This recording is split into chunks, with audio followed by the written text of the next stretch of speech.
നമസ്കാരം, welcome to IAS factor context. ഞാൻ Arjun R Shankar.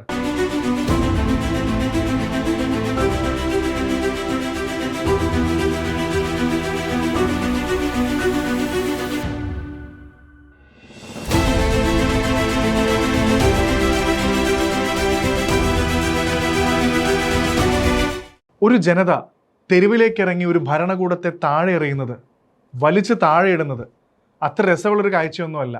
ഞാൻ പറഞ്ഞു വരുന്നത് നേപ്പാളിനെ കുറിച്ച് തന്നെയാണ്. ഇപ്പോൾ ഏറ്റവും കൂടുതൽ പത്രവും TV-യിലൊക്കെ നമ്മൾ നോക്കിക്കഴിഞ്ഞാൽ നേപ്പാൾ സോഷ്യൽ മീഡിയയിൽ ഏറ്റവും കൂടുതൽ നമുക്ക് കാണാൻ പറ്റും. ഒരു ഒരു രാജ്യത്തിൻ്റെ പ്രധാനപ്പെട്ട ബിൽഡിങ്ങുകളും എല്ലാം കത്തിച്ചാമ്പലാക്കുന്ന ഒരു അവസ്ഥ. അത് അവിടെ പ്രധാനമായിട്ടും ഇത് ആദ്യമായിട്ടൊന്നുമല്ല നമ്മൾ ചരിത്രത്തിൽ കാണുന്നത്. നമ്മൾ ടുണീഷ്യയിലെ ജാസ്മിൻ റവല്യൂഷൻ കണ്ടിട്ടുണ്ട്, തൊട്ടടുത്ത് കിടക്കുന്ന ശ്രീലങ്കയിലെ റവല്യൂഷൻ കണ്ടിട്ടുണ്ട്, തായ്ലൻഡിലെ മിലിറ്ററി കൂ കണ്ടിട്ടുണ്ട്, മിയാൻമാറിലെ മിലിറ്ററി കൂ കണ്ടിട്ടുണ്ട്, ഈജിപ്തിലെ താഹിർ സ്ക്വയർ, ചിലിയിലെ എസ്റ്റലിഡോ സോഷ്യൽ ഔട്ട്ബേസ്റ്റ്. ഇങ്ങനെ എത്ര എക്സാമ്പിൾസ് നമ്മൾക്ക് മുന്നിലുണ്ട്. അവിടുത്തെ ജനത മുഴുവൻ തെരുവിലേക്ക് ഇറങ്ങി എല്ലാവരെയും അവിടുത്തെ ബിൽഡിങ്ങുകളെല്ലാം കത്തിച്ച് ചാമ്പലാക്കുന്ന കാഴ്ച. പക്ഷേ എന്തുകൊണ്ടായിരിക്കും ഇത് നടക്കുന്നത്? ഇപ്പം നേപ്പാളിൻ്റെ കാര്യം എടുത്താലും എന്തായിരിക്കും ഇതിൻ്റെ കാരണം? ഇന്ന് നമ്മളിത് ചർച്ച ചെയ്യും. ചരിത്രപരമായ ഒരു കാര്യം കൂടെ പറഞ്ഞുകൊണ്ട് ഈ ഒരു ഇന്നത്തെ എപ്പിസോഡ് ആരംഭിക്കാമെന്ന് ഞാൻ വിചാരിച്ചു. 1857 നമ്മൾ the first war of independence അല്ലെങ്കിൽ ദ ഗ്രേറ്റ് റിവോൾട്ട് ഓഫ് 1857 എന്നൊക്കെ നമ്മൾ വിശേഷിപ്പിക്കുന്നത് ഒരു ദിവസം കൊണ്ടുണ്ടായതല്ല എന്ന് നമ്മൾ പലപ്പോഴും പറയും.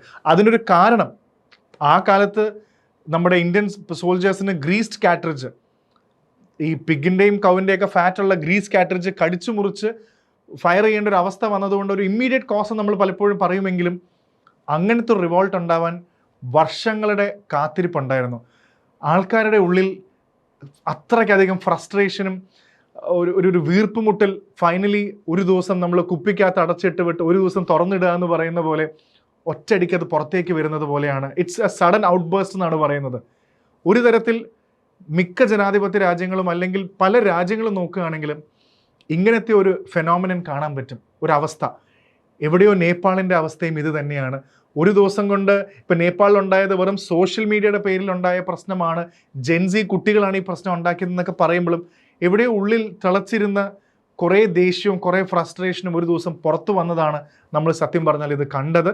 സോ ഇന്നത്തെ എപ്പിസോഡിൽ നമുക്ക് നേപ്പാളിൽ എന്ത് സംഭവിക്കുന്നു, അതിനൊരു ചരിത്രപരമായ ഒരു കാരണം കൊണ്ടാണ്. എന്തുകൊണ്ടാണ് ഇത് സംഭവിക്കുന്നത്, എന്ത് മാറ്റമാണ് നേപ്പാളിന് ആവശ്യം, ഇതിൽ ഇന്ത്യ എന്ത് പങ്ക് വഹിക്കുന്നു, ഇന്ത്യക്ക് എന്ത് ഇമ്പോർട്ടൻ്റ് റോളാണ് ഇതിലുള്ളത്, ചൈന എങ്ങനെയാണ് ഇതിനെ നോക്കിക്കാണുന്നത്, ഇതിൻ്റെ ഒരു ജിയോ പൊളിറ്റിക്കൽ ആംഗിളും കൂടെ നമുക്ക് ഈ ഒരു എപ്പിസോഡിൽ ഡിസ്കസ് ചെയ്യാം. Nepal crisis in detail. ഇങ്ങനത്തെ ഒരു വലിയൊരു പ്രശ്നം നേപ്പാളിൽ സംഭവിക്കുമ്പോൾ നമ്മളിപ്പോൾ കാണുന്ന വാർത്തകൾ നോക്കുമ്പോൾ വലിയ വലിയ ബിൽഡിങ്ങുകളെല്ലാം നിന്ന് കത്തുന്നു, പാർലമെൻറ്റിൽ തീയിട്ടു, കാറുകൾ കത്തിക്കുന്നു. പ്രധാനപ്പെട്ട ഒരു സംഭവം, ഒരു ഭരണകൂടത്തിൻ്റെ ഭാഗമായിരുന്ന പ്രധാനമന്ത്രി മറ്റ് മിനിസ്റ്റേഴ്സിനെ എല്ലാം ഓടിച്ചിട്ട് ജനം തല്ലുന്ന രംഗങ്ങളാണ് കാണുന്നത്. ഫിനാൻസ് മിനിസ്റ്ററിനെ റോട്ടിലിട്ടാണ് തല്ലിയത്. മിനിസ്റ്റേഴ്സിൻ്റെ മറ്റ് ബന്ധുക്കളെ ഹെലികോപ്റ്റർ വന്ന് എല്ലാവരെയും പൊക്കിയെടുത്തുകൊണ്ട് പോകുന്ന രംഗങ്ങൾ നിങ്ങൾ TV-യിലും സോഷ്യൽ മീഡിയയിലും കണ്ടിട്ടുണ്ടാവും. പ്രൈം മിനിസ്റ്റർ റിസൈൻ ചെയ്യേണ്ടി വരികയാണ്. പഴയ ഫോർമർ പ്രൈം മിനിസ്റ്ററിനെ ആക്രമിക്കുന്നു, പ്രൈം മിനിസ്റ്ററിൻ്റെ ഭാര്യ ഇപ്പോഴത്തെ മിനിസ്റ്ററിനെ കരണത്തടിക്കുന്നു, സ്ലാപ്പ് ചെയ്യുന്നു, കമ്പ് വെച്ച് സ്റ്റിക്സ് വെച്ച് അടിക്കുന്നു. ഇങ്ങനെ ഗവൺമെൻറ്റിൻ്റെ ഭാഗമായിട്ടുള്ള കുറേ ആൾക്കാരെ ജനം കയ്യേറ്റം ചെയ്യുന്ന രംഗങ്ങൾ കാണുന്നത് അത്ര കോമൺ അല്ലാതെ. ഇതിൻ്റെയൊക്കെ കാരണം പറയുന്നത് എന്താണെന്ന് വെച്ചാൽ ഇതൊരു ജെൻസി അറ്റാക്ക് ആയിട്ടാണ് പറയുന്നത്. ജെൻസി എന്ന് നമ്മളിപ്പോൾ വളരെയധികം കേൾക്കുന്നൊരു വാക്കാണ്. ഇപ്പോൾ ഈ പിള്ളേരെല്ലാം ജെൻസി പിള്ളേരാണെന്ന് പറയുന്നു. അപ്പോൾ ശരിക്കും ജെൻസി എന്ന് ഉദ്ദേശിക്കുന്നത് എന്താണ്? നമുക്ക് ഓരോ കാലഘട്ടത്തിൽ ജനിച്ചവരെ ഓരോ പേര് വിളിക്കാറുണ്ട്.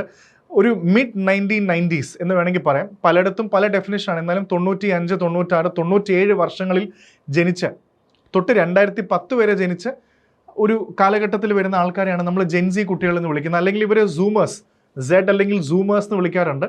ഇവരാണ് ശരിക്കും പറഞ്ഞാൽ ഡിജിറ്റൽ നേറ്റീവ്സ് എന്നറിയപ്പെടുന്നത്. കാരണം ഇവരുടെ ചൈൽഡ്ഹുഡ് എല്ലാം സോഷ്യൽ മീഡിയയും സ്മാർട്ട് ഫോണും ടെക്നോളജിയും ഗാഡ്ജറ്റ്സ് ഒക്കെ അവരുടെ ഡെയിലി ലൈഫിനെ സ്വാധീനിച്ച ഒരു തലമുറയാണ് ജെൻസി. അതായത് മില്ലേനിയലും ജനറേഷൻ ആൽഫയുടെ ഇടയ്ക്കുള്ള ഒരു കാലഘട്ടമാണ് ഈ ജെൻസി എന്ന് നമ്മൾ പറയുന്നത്. ഇവരാണ് ഈ പ്രശ്നം മുഴുവൻ ഉണ്ടാക്കിയെന്ന് പറയുമ്പോൾ അതാണ് നേപ്പാളിൻ്റെ ഏറ്റവും വലിയൊരു കാരണം. എന്തുകൊണ്ടാണ് അവരിത് ചെയ്തത്? ഒരു ദിവസം കൊണ്ടല്ല എന്ന് പറയുന്ന കാരണം, ഇമ്മീഡിയറ്റ് കാരണം എന്താണെന്ന് നോക്കിക്കഴിഞ്ഞാൽ സോഷ്യൽ മീഡിയ. ഒരു രാജ്യത്ത് സോഷ്യൽ മീഡിയ റെഗുലേറ്റ് ചെയ്യപ്പെടുകയാണെന്ന് പറയുമ്പോൾ നമ്മുടെ റൈറ്റ് ടു ഫ്രീഡം ഓഫ് എക്സ്പ്രഷനൊക്കെ, നമുക്ക് എക്സ്പ്രസ് ചെയ്യാനുള്ള കഴിവുകളില്ല, നമുക്ക് പബ്ലിക് പ്ലാറ്റ്ഫോംസ് എല്ലാം ഗവൺമെൻറ് കയ്യേറി നിരോധിച്ചു കഴിഞ്ഞാൽ നമുക്ക് ഫ്രീഡം ഓഫ് എക്സ്പ്രഷൻ ഇല്ലെന്നൊക്കെ നമുക്ക് വാദിക്കാൻ പറ്റും.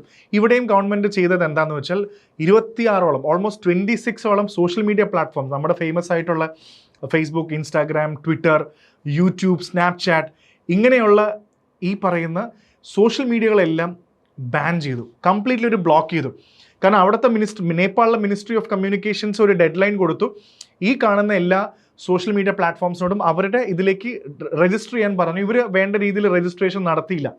സോ ഈ രജിസ്ട്രേഷൻ ചെയ്യാത്തത് കൊണ്ടും ഒരുപാട് ബാൻ ചെയ്യേണ്ട ഒരു സിറ്റുവേഷനിലേക്ക് വന്നു. സ്വാഭാവികമായിട്ടും ഇന്നത്തെ ജെൻസി കുട്ടികളുടെ ശ്വാസവായുവാണ് സോഷ്യൽ മീഡിയയും ഇൻ്റർനെറ്റും ഗാഡ്ജറ്റ്സ് എല്ലാം.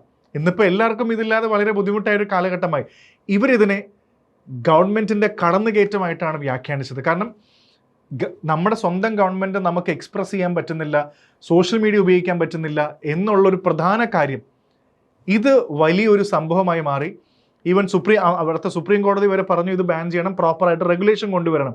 പക്ഷേ ഇവർ റെഗുലേഷൻ വരാത്തത് കൊണ്ട് ഇതെല്ലാം ബാൻ ചെയ്തപ്പോൾ സാധാരണക്കാരായിട്ടുള്ള ജെൻസി കുട്ടികൾ, അല്ലെങ്കിൽ കൂടുതലും കോളേജുകളിലൊക്കെ പഠിക്കുന്ന 20-22 വയസ്സുള്ള കുട്ടികളാണ് കൂടുതലും, ഈ കുട്ടികളെല്ലാം തെരുവിലേക്ക് ഇറങ്ങാൻ തീരുമാനിച്ചു. അപ്പോൾ സ്വാഭാവികമായിട്ട് നിങ്ങൾ വിചാരിക്കും ആരാണ് ഇതിൻ്റെ നേതാവ്?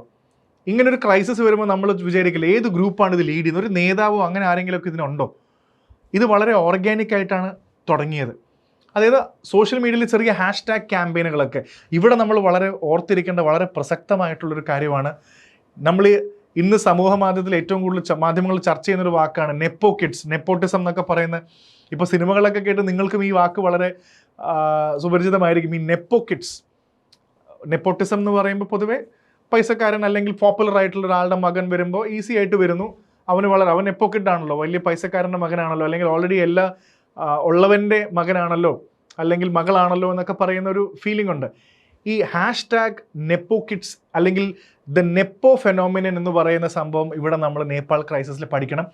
അത് വലിയ ഒരു കാരണമാണ് സോഷ്യൽ മീഡിയയിൽ. അപ്പോൾ ഇതൊരു കാരണമുണ്ട്. ഇങ്ങനെ ഒരുപാട് ക്രൈസിസുകളും സോഷ്യൽ മീഡിയയിലൊക്കെ മെസ്സേജുകളൊക്കെ വന്ന് #, നെപ്പോ കിഡ്സ്, കാഠ്മണ്ഡു, പൊക്ര, ഇവിടെയുള്ള പല ഫേമസ് നഗരങ്ങളിലും ജനങ്ങൾ, ഈ ജെൻസി കുട്ടികൾ തെരുവിലേക്ക് ഇറങ്ങി കംപ്ലീറ്റ്ലി പിന്നെ കണ്ടത് നമ്മൾ പടത്തിൽ കാണുന്ന പോലെ ഡിസ്ട്രക്ഷനാണ്.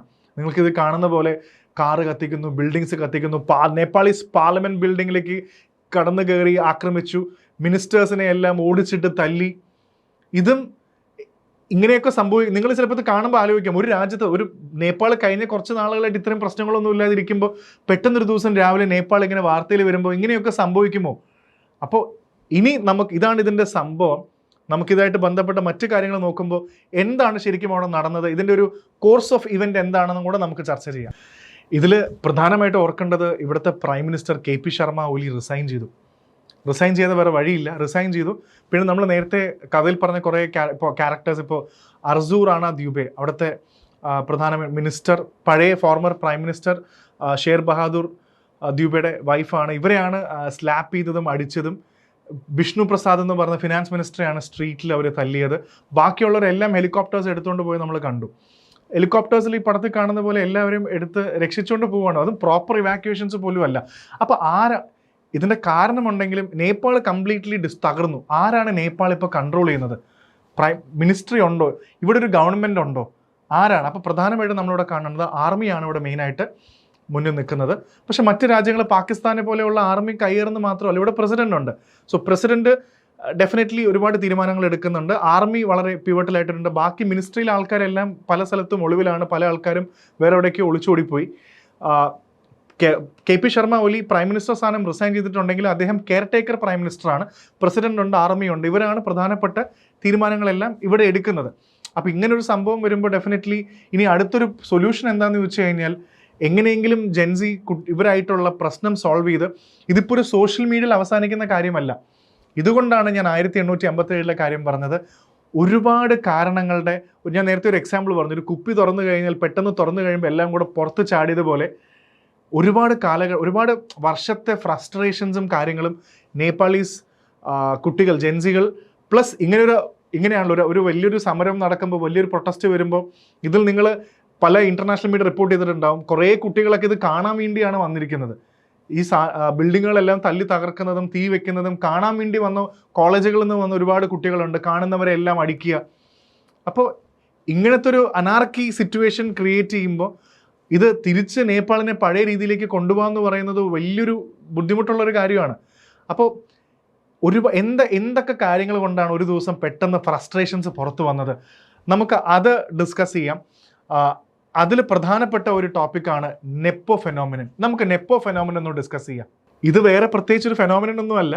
നമ്മൾ സോഷ്യൽ മീഡിയ ഒക്കെ ഉപയോഗിക്കുന്ന സമയത്ത് ഇന്ന് വളരെ ഫേമസ് ആയിട്ടൊരു വാക്ക് തന്നെയാണ് ഫോമോ, ഫിയർ ഓഫ് മിസ്സിങ് ഔട്ട്.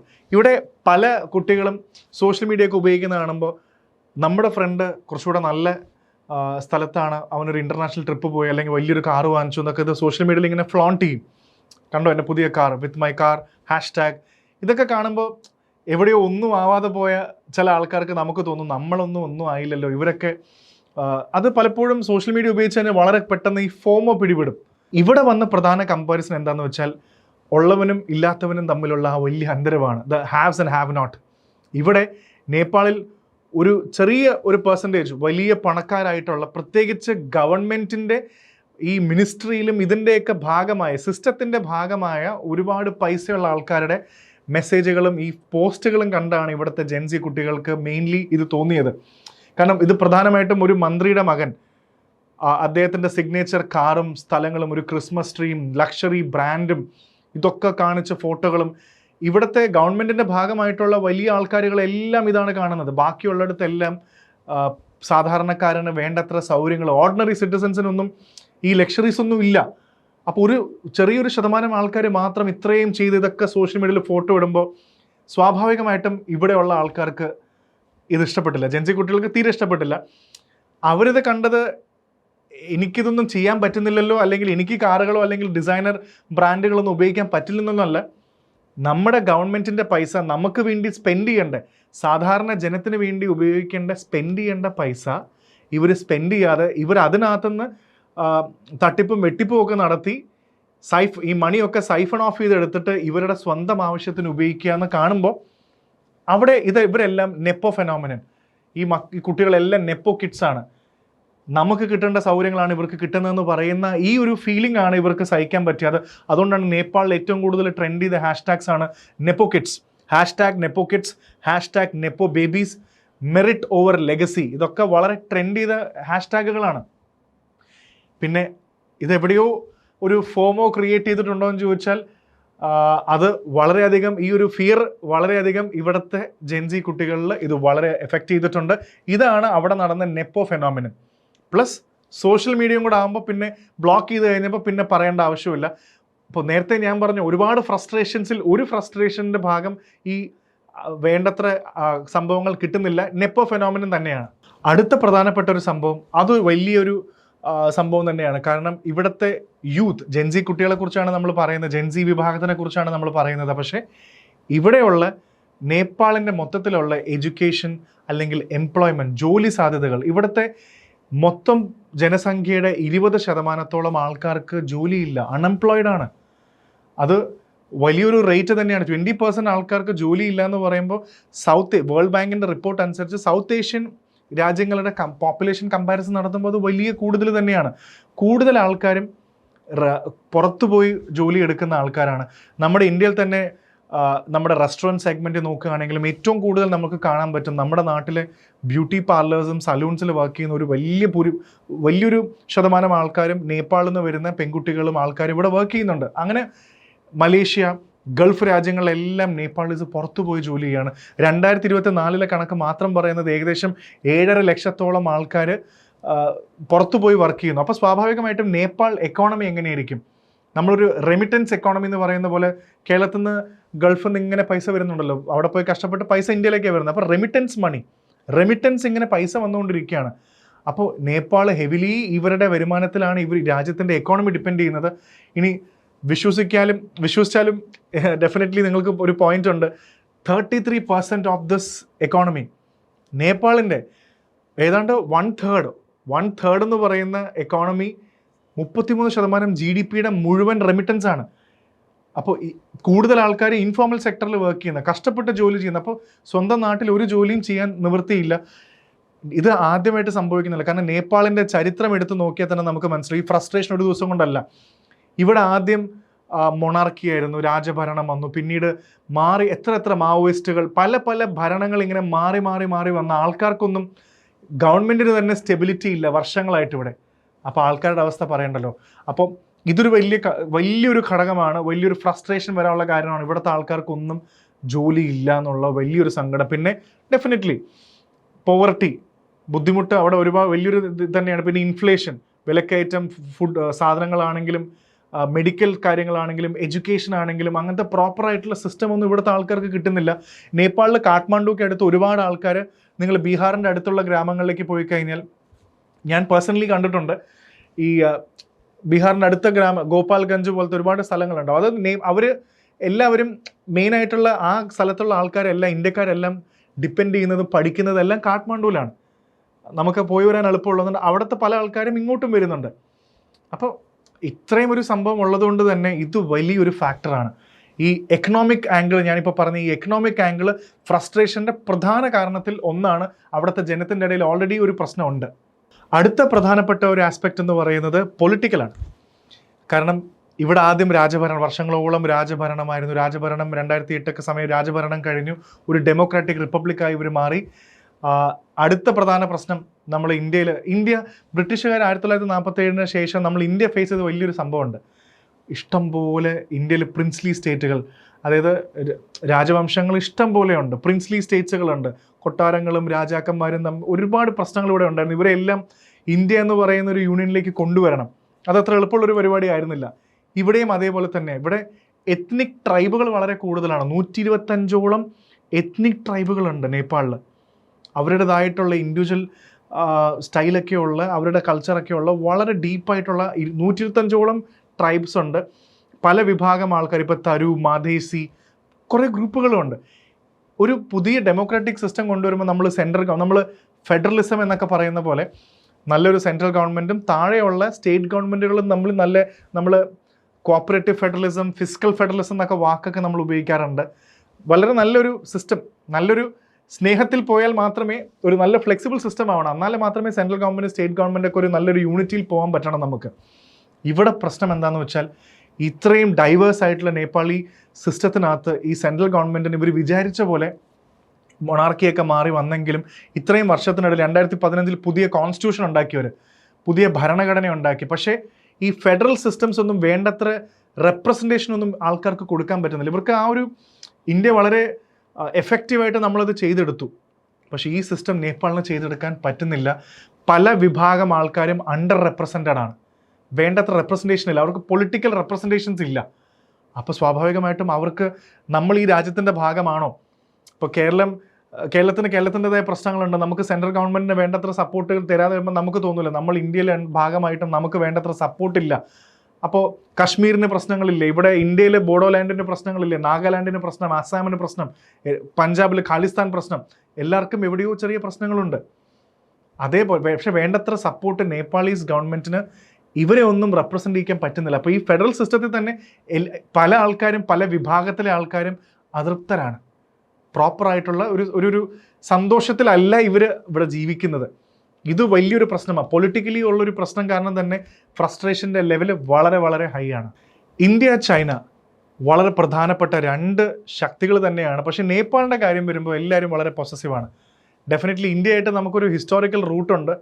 നമ്മുടെ ഒരു ഭാഗമായിരുന്ന ഒരു സ്ഥലം ചൈനയ്ക്കും അതേപോലെ തന്നെ ഒരുപാട് അവകാശങ്ങൾ നേപ്പാളിൻ്റെ മേത്തുണ്ട്. പക്ഷേ നേപ്പാൾ വർഷങ്ങളായിട്ട് നോക്കുകയാണെങ്കിൽ നേപ്പാളിൻ്റെ ഒരു ഗ്രോത്തിലും ഡെവലപ്മെൻറ്റിലും ഇന്ത്യ ആണെങ്കിലും ചൈന ആണെങ്കിലും രണ്ട് രീതിയിലും രണ്ടുപേരും കോൺട്രിബ്യൂട്ട് ചെയ്തിട്ടുണ്ട്.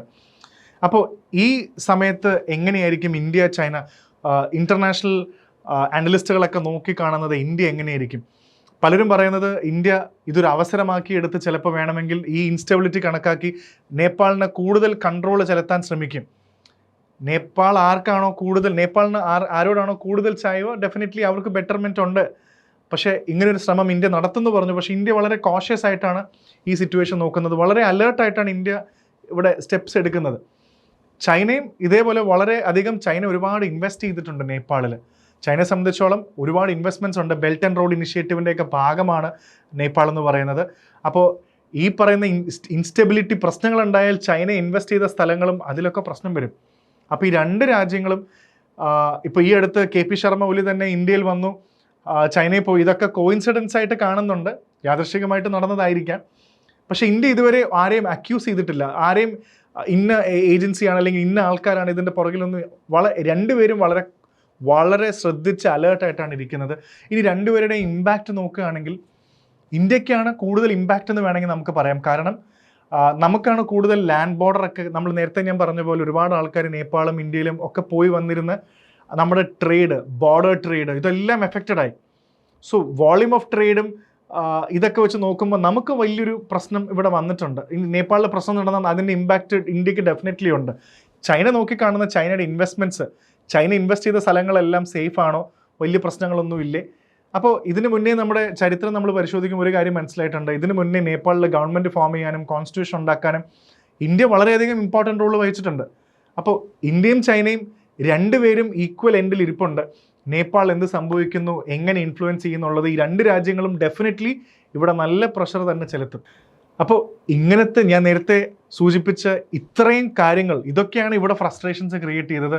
ഇതെല്ലാം ഒരു ദിവസം കൊണ്ട് ഉണ്ടായതല്ലല്ലോ, വർഷങ്ങളുകൊണ്ട് ഇവിടുത്തെ ആൾക്കാരുടെ ഉള്ളിൽ കിടക്കുന്ന സംഭവമാണ്. അത് ചിലപ്പോൾ ഈ ഇമോഷൻസും സെൻറ്റിമെൻറ്റ്സ് എല്ലാം സോഷ്യൽ മീഡിയ ബാൻ ചെയ്തപ്പോൾ ജെൻസി വിഭാഗം ആൾക്കാർ മുന്നോട്ട് വന്നു, നെപ്പോ ഫെനോമിനൊക്കെ പറഞ്ഞാലും നേപ്പാളിൻ്റെ ഈ പറഞ്ഞ കാരണങ്ങളെല്ലാം വളരെ ഇമ്പോർട്ടൻ്റ് ആണ്. ഇതെല്ലാം വലിയൊരു പങ്ക് വഹിക്കുന്നുണ്ട് നേപ്പാളിൻ്റെ സിസ്റ്റത്തിനെ സ്വാധീനിക്കുന്ന രീതിയിൽ. ഇനി വേറൊരു വിഭാഗം ആൾക്കാർ വന്നിട്ടുണ്ട്, പ്രോ മൊണാർക്കി ഗ്രൂപ്പ് എന്ന് പറഞ്ഞ്. പണ്ട് രാജഭരണമുള്ള കാലത്ത് അവിടെ നിന്ന് മാറി ഡെമോക്രാറ്റിക് റിപ്പബ്ലിക്കായി പുതിയത് ഭരണഘടനയൊക്കെ കൊണ്ടുവന്ന് അവർ വിശ്വസിക്കുന്നത് എന്താണെന്ന് വെച്ചാൽ മോഡേൺ ഡെമോക്രാറ്റിക് സിസ്റ്റം, ഒരു ജനാധിപത്യ ഗവൺമെൻറ്റിനൊന്നും നേപ്പാളിൻ്റെ പ്രശ്നങ്ങൾ പരിഹരിക്കാൻ സാധിച്ചിട്ടില്ല. അപ്പോൾ നമുക്ക് പഴയ രാജഭരണത്തിലേക്ക് തിരിച്ചു പോകുന്നതല്ലേ നല്ലത് എന്ന് വിചാരിക്കുന്ന വലിയൊരു വിഭാഗം ആൾക്കാരും ഉണ്ട്. ഇത് നല്ലൊരു മാറ്റമാണോ എന്ന് രണ്ട് രീതിയിൽ വ്യാഖ്യാനിക്കുന്നവരുണ്ടാവാം. ചിലപ്പോൾ പറയും ഇത്രയും വലിയ അനീതി ഉണ്ടെങ്കിൽ പ്രതികരിക്കാതെ വേറെ നിവൃത്തിയില്ല, ജനം തെരുവിലേക്ക് ഇറങ്ങുക തന്നെ ചെയ്യും. മറ്റു കുറേ വിഭാഗം ആൾക്കാർ ഇങ്ങനെയല്ല ഇത് ചെയ്യേണ്ടതെന്ന് വിശ്വസിക്കുന്നവരുണ്ടാവും. നിങ്ങൾ ഏത് വിഭാഗത്തിൽ ചിന്തിക്കുന്നു എന്ന് എനിക്കറിയില്ല. പക്ഷെ എന്തായാലും നേപ്പാളിൽ സമാധാനം ഉണ്ടാവുക എന്നുള്ളത് ഇന്ത്യയെ സംബന്ധിച്ചോളം വളരെയധികം ഇമ്പോർട്ടൻ്റ് ആണ്. അപ്പോൾ നേപ്പാളിലുള്ള ക്രൈസിസിൻ്റെ ഏകദേശം കാര്യങ്ങളെല്ലാം നിങ്ങൾക്ക് മനസ്സിലായെന്ന് വിചാരിക്കുന്നു. മറ്റൊരു പ്രധാന ടോപ്പിക്കുമായി IAS ഫാക്ടറിൻ്റെ കോണ്ടെക്സ്റ്റ് അടുത്ത ആഴ്ച നമുക്ക് കാണാം. Arjun R Shankar, thank U.